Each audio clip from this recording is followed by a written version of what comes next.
பாடம் ஆரம்பிக்கிறதுக்கு முன்னாடி நம்ம துவா ஓதிக்கலாம். ரப்பி ஷ்ரஹ் லி சத்ரி வயஸ்ஸிர் லி அம்ரி வஹ்லுல் உக்தத்தம் மின் லிசானி யஃப்கஹு கௌலி ரப்பி ஜித்னி இல்மா ரப்பி ஜித்னி இல்மா ரப்பி ஜித்னி இல்மா. அஸ்ஸலாமு அலைக்கும் வரஹ்மத்துல்லாஹி வபரகாத்துஹு. ஒரே மாதத்தில் நம்ம குர்ஆன் ஓத தெரியாதவங்க கூட குர்ஆன் ஓதுறதுக்கு ஒரு அரிய வாய்ப்பு இதாக இருக்கும். இது வீடியோ காலில் உங்களுக்கு கிளாஸ் நடத்தப்படும். அது மட்டும் இல்லாமல் உங்களுக்கு ரெக்கார்டாகவும் வீடியோ உங்களுக்கு கொடுக்கப்பட்டுரும். இதில் யார் வேணால் கலந்துக்கலாம், எந்த வயசுலேருந்து வேணால் கலந்துக்கலாம். ஒன்லி லேடிஸ் மட்டும்தான். அப்படியே பசங்க சேரணும் அப்படின்னு சொன்னால் 10 வயசு கீழே உள்ள ஆண் பிள்ளைங்கள் மட்டும் இதில் ஜாயின் பண்ணிக்கலாம். ஒரே மாதம்தான், ஒரே மாதத்தில் இன்ஷா அல்லாஹ் நம்ம குர்ஆன் ஓத கற்றுக்கலாம். எந்த மாதிரி ஓதணும்னு சொல்லிட்டு ஓதுறதை கற்றுக்கலாம். இதோடைய ஃபீஸ் என்ன அப்படின்னு சொன்னால் ஒன்லி 200 ஒன்லி தான். இன்ஷா அல்லாஹ் இந்த ஒரு அரிய வாய்ப்பை நீங்கள் பயன்படுத்திக்கோங்க.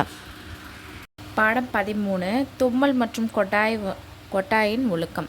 நப்சாசன் சொல்லியிருக்காங்க, தும்மல் அல்லாஹ்வுடைய ஏவுதல்னால ஏற்படுது, கொட்டாய் ஷைத்தானுடைய ஏவுதல்னால ஏற்படுது. தும்மல் வரும்போது என்ன பண்ணால் கை அல்லது துணியை வச்சு முகத்தை மூடணும். தும்மல் சப்தத்தை என்னது அடக்க முயற்சி செய்யணும்.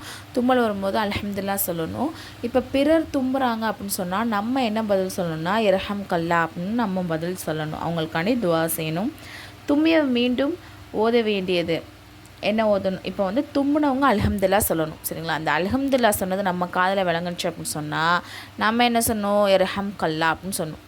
இப்போ திரும்ப தும்மியவர் என்ன பண்ணணும் அப்படின்னு சொன்னால் யஹதிக்குமுல்லாஹ் வ யுஸ்லிஹ் பாலக்கும் அப்படின்னு இந்த துவா ஓதணும். முடிந்தவரை என்ன பண்ணால் கொட்டாயை கட்டுப்படுத்தணும். கொட்டாய் வரும்போது தனது கையை என்னது வாயின் மீது வைத்தல். கொட்டாய் வரும்போது சப்தத்தை வெளிப்படுத்தாமல் இருக்கணும். இப்போ ஜலதோஷன் காரணமாக ஒரு அடிக்கடி தும்மிக்கிட்டே இருக்காரு அப்படின்னு சொன்னால் ஒவ்வொரு முறையும் என்னது நம்ம எர்ஹம் கல்லா சொல்லணும்னு அவசியம் கிடையாது. ஓகேவா? கண் திருஷ்டி ஓதும் துவா. அப்துல்லா இப்னு அப்பாஸ் ரலியல்லாஹு அன்ஹு அறிவிக்கிறாங்க, நபி ஸல்லல்லாஹு அலைஹி வஸல்லம் அவர்கள் அவங்களுடைய பேரன் ஹஜரத் ஹசன் அல்லது ஹுசைன், சரிங்களா, அவங்களுடைய 2 பேரங்களையும் அல்லாஹ்விடம் இந்த வார்த்தையை கூறி என்ன பண்ணுவாங்கன்னா பாதுகாப்பு தேடக்கூடியவராக இருந்தாங்க. மேலும் இவ்வாறு கூறுவார்கள், உங்களுடைய தந்தை இப்ராஹிம் அலைஹிஸ்ஸலாம் அவர்கள் தமது மகன்களான ஹஜரத் இஸ்மாயில் அலைஹிஸ்ஸலாம் அவர்கள் ஹஜரத் இஸ்ஹாக் அலைஹிஸ்ஸலாம் ஆகியோருக்காக இந்த வார்த்தைகளை கூறி அல்லாஹ்விடம் பாதுகாப்பு தேடி வந்தார்கள். அதாவது எப்படி இப்ராஹிம் நபி அவங்களுடைய மகன்கள் 2 பேர்த்துக்கு துவா செஞ்சாங்களோ அதே மாதிரி நான் உங்களுக்கு துவா செய்கிறேன் அவங்கள்ட்ட பேரம்மாட்ட சொல்கிறாங்க. சரிங்களா? அது என்ன துவா அப்படின்னு சொன்னால் அஊது பி கலிமாத்தில்லாஹி தாம்மத்தி மின் குல்லி ஷைத்தானி வஹம்மா வ மின் குல்லி ஐனில் லாமா. அல்லாஹ்வின் பரிபூர்ண வார்த்தைகளை கொண்டு சகல விதமான ஷைத்தான் தீங்கிலிருந்தும் துன்பத்தின் விளைவிக்கக்கூடிய அனைத்து ஜந்துகளிலிருந்தும் கண் திருஷ்டியை ஏற்படுத்தக்கூடிய அனைத்து கண்களிலிருந்தும் நான் என்ன பண்ணுறேன்? நான் பாதுகாப்பு தேடுகிறேன். அடுத்த பாடம் 15 உடல் ஆரோக்கியத்திற்காக ஓதும் துவா. அப்துல்லா இப்னு அபி பக்ரா ரலியல்லாஹு அன்ஹு அவர் அறிவிக்கிறாங்க, தனது தந்தையிடம் கூறுகிறாங்க. என்ன சொல்கிறாங்க அப்படின்னு சொன்னால், அன்பு தந்தையே, நான் தாங்கள் காலையிலும் மாலை இந்த துவாவை 3 தடவை ஓதுவதை நான் பார்க்குறேன். அது எதுக்காண்டி ஓதுறீங்க அப்படின்னு அவங்கள்ட்ட கொஷின் கேட்குறாங்க. அதுக்கு அவங்க சொல்கிறாங்க, நபி ஸல்லல்லாஹு அலைஹி வஸல்லம் அவர்கள் இந்த துவாவை ஓதி வந்ததை நான் என்ன பண்ணியிருக்கேன்? பார்த்துருக்கேன். ஆகவே நபி அவர்கள் ஓதி வந்த துவாவை ஓதுவதற்கு எனக்கு ரொம்பவே விருப்பமாக இருக்குது, அதனால நான் ஓதுறேன் அப்படின்னு சொல்கிறாங்க. என்ன துவா அப்படின்னு சொன்னால் அல்லாஹும்ம ஆஃபீனி ஃபி பதனி அல்லாஹும்ம ஆஃபீனி ஃபி சமஇ அல்லாஹும்ம ஆஃபீனி ஃபி பஸ்வரி லா இலாஹ இல்லாஹு. யா அல்லாஹ் எனது உடலின் ஆரோக்கியத்தை வழங்குவாயாக. யா அல்லாஹ் எனது செவியின் ஆரோக்கியத்தை வழங்குவாயாக. யா அல்லாஹ் எனது பார்வையில் ஆரோக்கியத்தை வழங்குவாயாக. வணக்கத்திற்குரியவன் உன்னையன்றி வேறு யாரும் இல்லை. சரிங்களா? அடுத்த பாடம் கடன் நிறைவேற ஓதும் துவா. அபி சயீத் குத்ரி ரலியல்லாஹு அன்ஹு அறிவிக்கிறாங்க, ஒரு தடவை நபி ஸல்லல்லாஹு அலைஹி வஸல்லம் அவர்கள் மஸ்ஜிதுக்கு வர்றாங்க. சரிங்களா? அப்போது அபு உமாமா என்ற அன்சாரி சஹாபி அங்கே உட்கார்ந்ததை பார்த்து, என்ன விஷயம் இந்த நேரத்தில் இங்கே அமர்ந்திருக்கீங்களே அப்படின்னு இது தொழுகைக்காக நேரம் அல்லவே என்று வினவுறாங்க.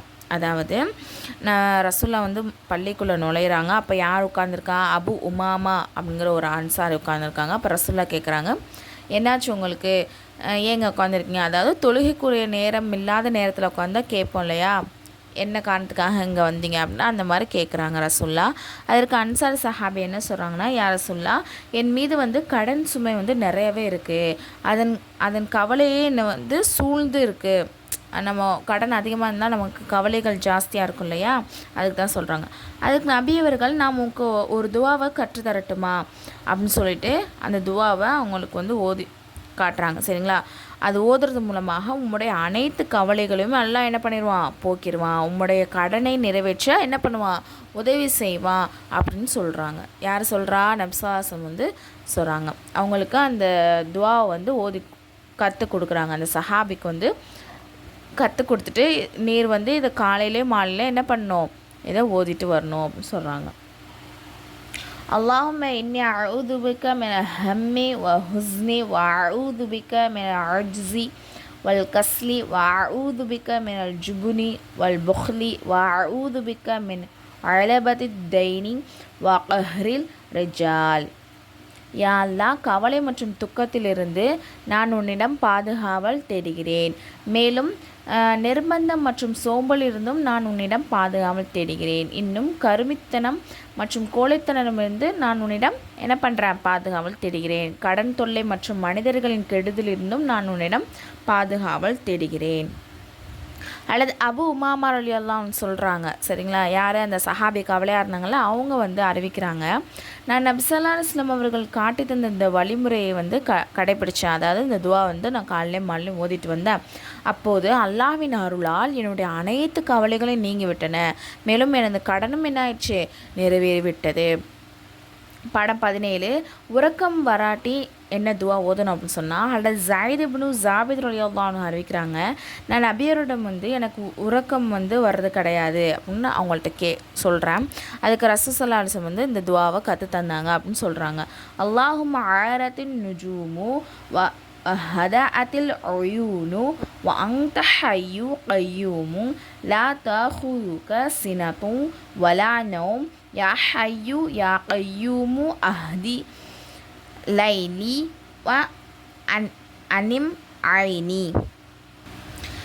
யா அல்லாஹ், நட்சத்திரங்கள் மறைந்து விட்டன, கண்கள் சுகமடைந்து விட்டன, நீயுமோ அதாவது ஹயாத்துள்ளவனாகும், ஹயாத்னா உயிருள்ளவனாகும், நிலையானவனாகவும் இருக்கிறாய். உன்னை நித்திரையோ உறக்கமோ என்னது பிடிக்காது. ஹயாத்துள்ளவனே, நிலையானவனே, இந்த இரவை எனக்கு ஆரோக்கியம் தரக்கூடியதாகவும் என் கண்களை நித்திரையிலும் ஆக்கி வைப்பாயாக. அல்லது ஜாயித் ரலியல்லாஹு அன்ஹு சொல்கிறாங்க, நான் இந்த துவாவை ஓதியவுடன் அல்லாஹ் எனது பிரச்சனையை வந்து என்ன பண்ணிட்டான், தீர்த்து வைத்து விட்டான் அப்படின்னு சொல்கிறாங்க. இது ஃப்ரீ முஅல்லமா கோர்ஸ். இதில் வந்து 1 இயர் கோர்ஸ். இதில் வந்து ஜாயின் பண்ண விருப்பம் உள்ளவங்க கீழே நான் டிஸ்கிரிப்ஷனில் வந்து டெலகிராம் லிங்க் வந்து கொடுத்துருக்கேன், அதில் வந்து ஜாயின் பண்ணிக்கோங்க. அதில் வந்து இன்னும் சில டீட்டெயில்ஸ்லாம் கொடுத்துருக்கேன்.